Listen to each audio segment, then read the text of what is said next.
नमस्कार। आज के वीडियो में हम बात करेंगे आमेर को कछवाहा राज्य की राजधानी बनाने वाले काकिल देव जी की।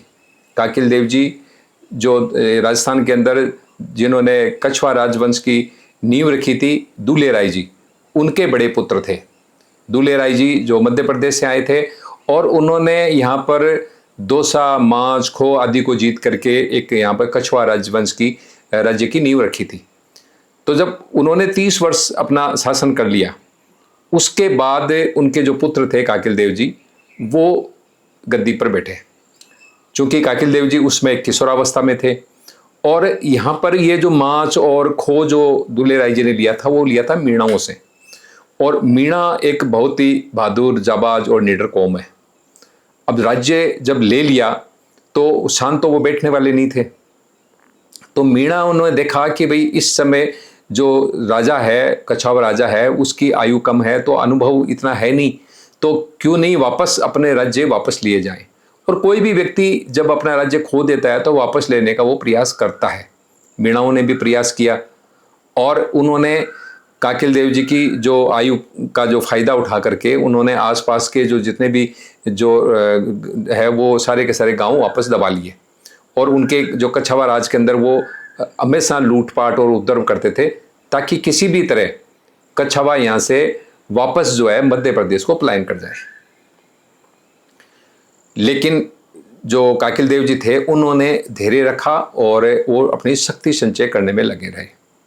इतिहासकार सवाई सिंह जी दमोरा लिखते हैं कि उस वक्त काकिल देव जी के पास महज 10-12 गांव बचे थे, बाकी सारे मीणाओं ने वापस हस्तगत कर लिए थे। और उनके पास एक भांडारेज का और एक दौसा का जो गढ़ है, वो ये 2 गढ़ बचे हुए थे। और मतलब इस तरह से एक वापस जो है, जो दूल्हे राय जी ने जो नींव रखी थी कछवाहा राज्य की, वो वापस एक छोटा मतलब क्षीण हो गया था। लेकिन जैसे मैंने कहा कि काकिल देव जी ने पूरा का पूरा धैर्य रखा और वो शक्ति संचय में लगे रहे।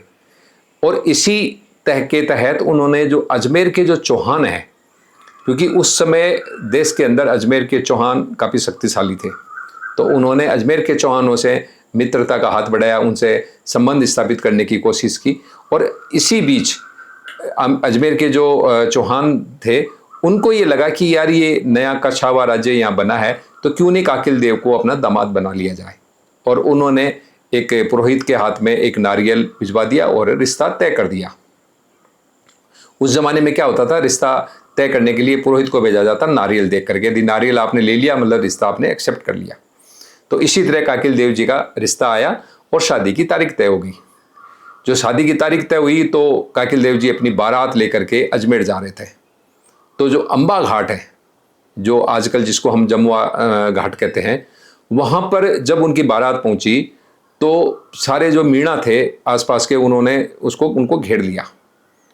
तो उस समय उनको बारात लेकर के मतलब शादी के लिए भी जाना था, तो काकिल देव जी ने युद्ध करना उचित नहीं समझा और उन्होंने अपने जो सहयोगी साथी थे उनसे सलाह मशविरा करके और मीणाओं को एक संदेश भेजा कि भाई अभी मैं शादी करने के लिए जा रहा हूँ, आप ऐसा कीजिए कि मुझे शादी करने दीजिए, अभी जाने दीजिए, जब मैं वापस आऊँगा तब युद्ध कर लेंगे और उस वक्त तो मुझे दहेज के अंदर सामान भी मिलेगा, तो यदि मैं हारता हूं तो वो भी आपके हाथ लगेगा, तो आपको तो फायदा ही होगा।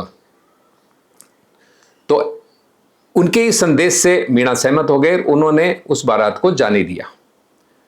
तो अजमेर से जब वापस काकिल देव जी अपनी शादी करके लौटे तो फिर वहीं अंबा घाट के ऊपर फिर मीणाओं ने चारों तरफ से घेर लिया। अब इनके पास में बेशक कछवाहा सूरवीर थे, लेकिन उनकी संख्या नगण्य थी और मीणाओं की संख्या असंख्य थी, काफ़ी थी। और मीणा वैसे भी बहादुर कौम होती है। तो मीणाओं के और उनके बीच में फिर युद्ध हुआ, तलवारें बजी और मारकाट मची दिन भर। और उसके बाद मीणा जो है कछवाहा सेना पे भारी पड़े और उन्होंने सबको मार काट करके, और खुद काकिल देव जी भी वहाँ पे मूर्छित होकर गिर गए। तब मीणाओं ने सोचा कि भाई अब हम तो हमारी तो विजय हो गई, तो वो जो दहेज का जितना भी सामान था वो लूट पाट करके और वो अपने ठिकानों पे चले गए और वहाँ जा कर के शाम के टाइम में अपनी महफिल शुरू कर दी। इधर जो काकिल देव जी की जो रानी थी, वो वहाँ पे जो जमुआई माता का मंदिर था, जो देवरा बना हुआ था, वो वहाँ चली गई और वो देवी से अरदास करने लगी कि हे देवी, मेरे सुहाग की रक्षा करो और मेरे पति को वापस जिंदा करो ताकि वो लड़के युद्ध जीत सके। कुल मिला के वो अपनी कुल देवी की शरण में चली गई। अच्छा, उधर क्या होता है कि जो मीणा है वो शाम को मतवाल करते हैं, मतलब शराब की पार्टी करते हैं, और क्योंकि विजय की खुशी के अंदर हर कोई खुशी मनाता है, मतवाल करता है, तो हर काल के अंदर सिस्टम होता है अपना अपना खुशियां मनाने का। तो मीना जो है वो मतवाल कर रहे थे। इधर क्या होता है कि उसकी रानी की अरदास सुन करके जो जमुआई माता है वो गाय और बछड़े के रूप के अंदर अवतरित होती है, और उसके बाद वो जो है अपने दूध का छिड़काव करती है काकिल देव पे, और काकिल देव दूध का छिड़काव होते ही जिंदा हो जाते हैं और स्वस्थ हो जाते हैं। और उसके बाद वो कहते हैं कि जो मेरा दूध है उसका छिड़काव अपनी सेना पे कर, और उसके बाद जा वापस युद्ध कर और तू तेरी विजय होगी। तो कहते हैं काकिल देव जी ने ऐसा ही किया, और उन्होंने उसके बाद जो है दूध का छिड़काव किया, उनकी सेना भी वापस ठीक स्वस्थ हो गई, और वो फिर अपने जो बच्चे कुचे आदमी थे उनको लेकर के उन्होंने मतवाड़ करते हुए मीणाओं के ऊपर अटैक किया। और चूंकि वो उस समय निहत्थे थे सारे, उनको उम्मीद ही नहीं थी कि इस तरह से हमला हो जाएगा, तो वो संभल ही नहीं पाए। बहुत सारे मीणा वहाँ पे मारे गए, कुछ भाग गए, कुछ बच गए, मतलब कुल मिला करके काकिल देव जी ने वो युद्ध वापस जीत लिया। और उसके बाद ये, जैसे आपने ये देखा होगा कि जब हम जमुआई माता जाते हैं तो वहाँ पे 2 प्रतिमाएं रखी मिलती हैं। एक मूर्ति सिंपल देवी की तरह होती है, और दूसरी वहाँ पे गाय और बछड़े के रूप में देवी की जो है पूजा होती है। तो ये जो गाय और बछड़े वाली जो है ये प्रतिमा है, ये वो जो काकिल देव जी को गाय और बछड़े के रूप में जो देवी ने दर्शन दिया, तब से ये परंपरा चली आ रही है, और वो तब से प्रतिमा स्थापित हुई है। उसके बाद देवी का जो आशीर्वाद तो उनको मिल ही गया था। फिर काकिल देव जी ने अपने राज्य के विस्तार की योजना बनाई।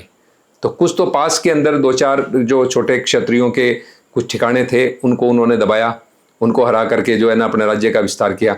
और उनकी जो सबसे बड़ी उपलब्धि वो थी कि उन्होंने आमेर के ऊपर अटैक किया और उसको जीत लिया। उस वक्त आमेर के ऊपर सुसावत जाति के एक मीणा राजा थे, उनका शासन था। उन राजा का नाम था राव भत्तो।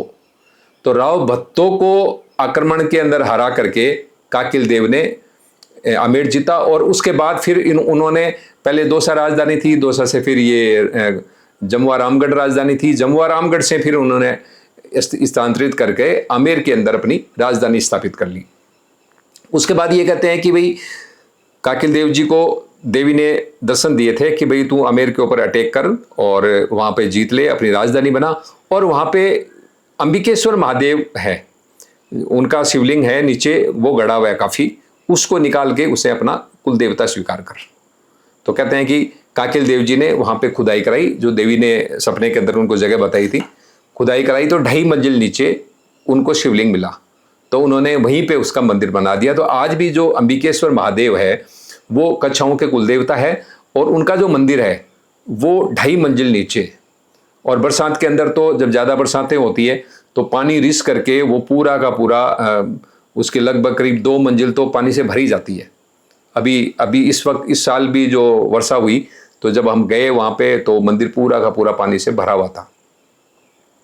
तो इस तरह से अंबिकेश्वर महादेव को कुलदेवता माना देवी के जमुआई माता के मतलब आदेश से, और ये यहाँ पे इनका राज्य स्थापित हुआ। अब बात आती है कि जो मीणा, ठीक है उनको एक युद्ध में हरा दिया, लेकिन मीणा भी घर बैठने वाले तो नहीं थे, क्योंकि कोई भी बहादुर कौम अपना खोया राज्य प्राप्त करने के लिए प्रयास तो करेगी। मीणाओं ने भी किया, तो वो उन्होंने कच्छाओं को कभी शांत नहीं बैठने दिया। तब काकिल देव जी ने सोचा कि यार इनसे रोज हम लड़ेंगे झगड़ेंगे, अपन राज्य भी नहीं कर पाएंगे ढंग से, तो क्यों नहीं राज्य के अंदर शांति स्थापित की जाए। तो इसके लिए उन्होंने जो ये अपना जो वहाँ के मीणा थे उनसे राजीनामा कर लिया, और राजीनामा करके उनको एक तो जिम्मेदारी दे दी कि भाई आप खजाने की चौकीदारी आप करोगे, मतलब आज से खजाने का मालिक आप हो। ये एक तरह से उनको सम्मान देने की मतलब बात थी। कुछ उनको जागीरें दी गई, कुछ चुंगी नाके दिए गए, और उसके बाद उनकी जो अपने राज के अंदर जो कई महत्वपूर्ण पद थे उस पर भी मीणाओं की उन्होंने नियुक्तियाँ की।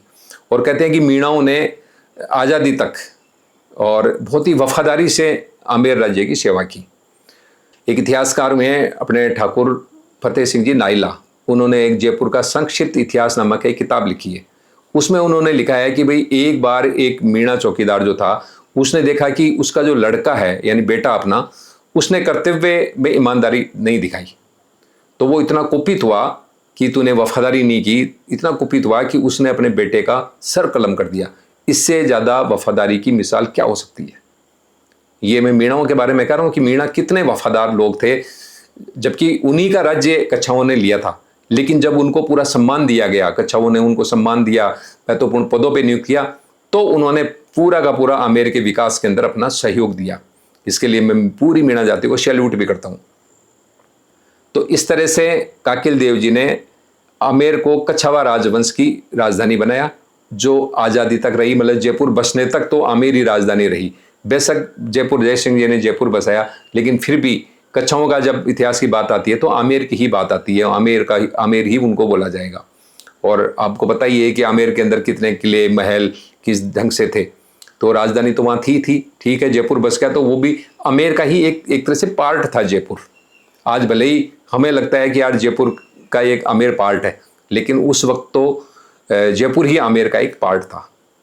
और ये सारा का सारा किस तरह से इन लोगों ने अपनी सूझबूझ से मीणाओं को संतुष्ट किया और अपने राज्य के अंदर शांति स्थापित की। अब अगले वीडियो के अंदर हम फिर कोई इसी तरह की जानकारी लेके आएंगे। लेकिन आप यदि चाहते हैं कि इतिहास के अंदर हम किसी और विषय के ऊपर जानकारी दें तो वो कमेंट्स के अंदर ज़रूर लिखें। हमारी पूरी कोशिश रहेगी कि आपकी जो पसंद है उसके ऊपर हम रिसर्च करके पूरी प्रामाणिक इतिहास देने का हम जो है ना पूरा प्रयास करेंगे। और ये मैं आज आपको जो जानकारी दे रहा हूँ, ये जो है हमने कच्छाओं का जो इतिहास है वो उसमें से ली है। उसके बाद में जो मीणाओं का इतिहास है उसको भी हमने पढ़ा है। और उसके अलावा जो सवाई सिंह जी धमोरा ने जय जमुआई किताब लिखी है, उसके अंदर भी ये जो इस घटना का जिक्र किया हुआ है, वहाँ से हमने ये जानकारी ली है। तो जुड़े रहे हमारे साथ, हम फिर मिलेंगे फिर किसी एक नई जानकारी के साथ। धन्यवाद। जय हिंद, जय भारत, जय राजपूताना।